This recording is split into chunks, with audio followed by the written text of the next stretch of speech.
real busy, lots going on. But check this out, if we just look at what's under what pressure.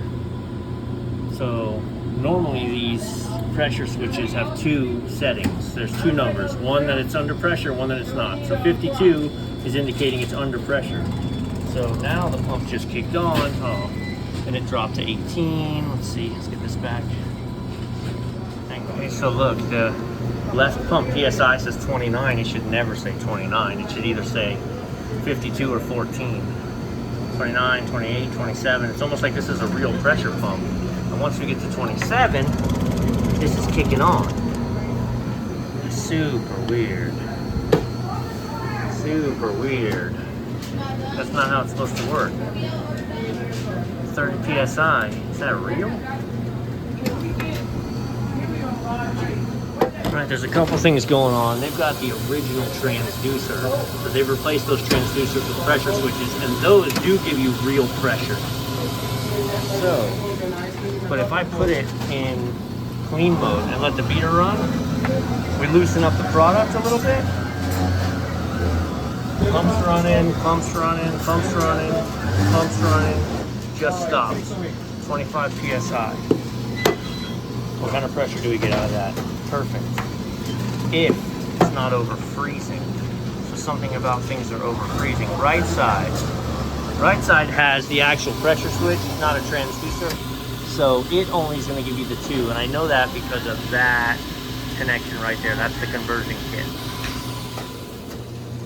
Because right now this side is coming out slow. But it's coming out slow, to be honest, because we've got consistency issues. So I want to check sight glasses, make sure we're not having refrigeration woes. But when I looked in the errors, there's no history of anything other than pump errors. So something's going on. Let's see. Software versions. We've talked about this. This is a GES 102. And that says GEN 102. We need to do a software update, because GEN 102, 2 compressors, no hopper, yes cabinet. Okay, so that's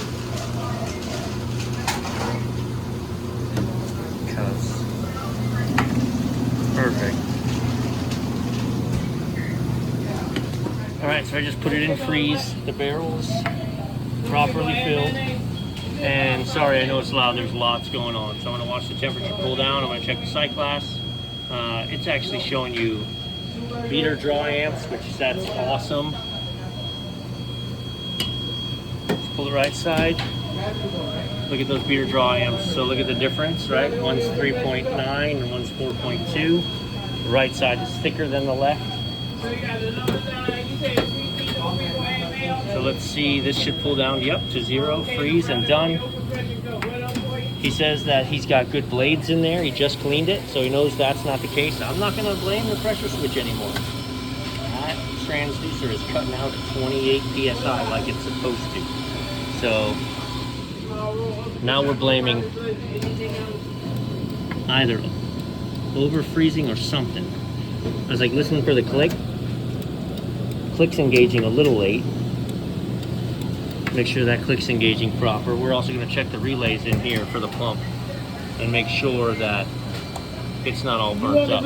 These are our pump relays, which are basically little contactors, and they look great. Those that get burnt up, these look great. You're in good shape.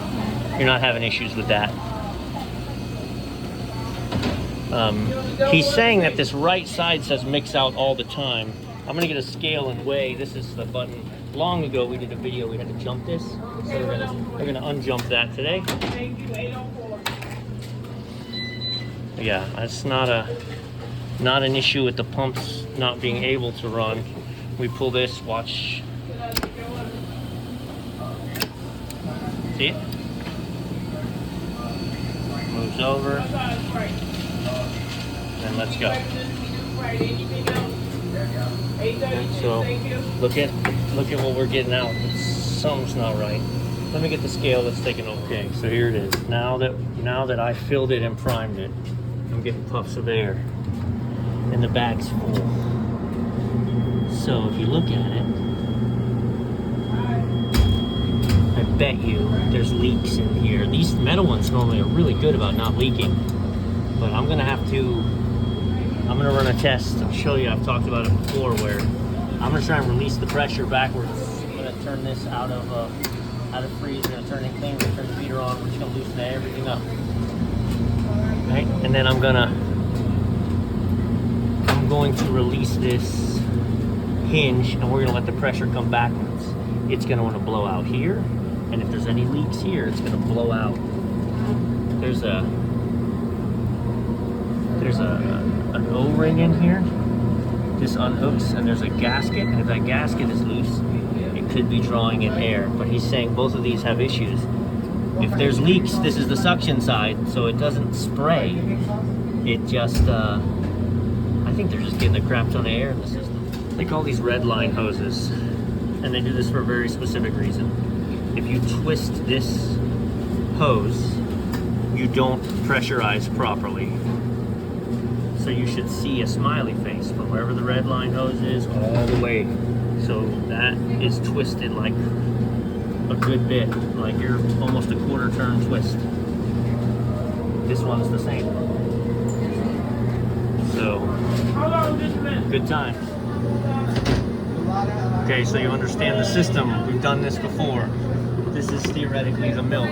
So then the wheel spins this way, and then pumps out and into the machine.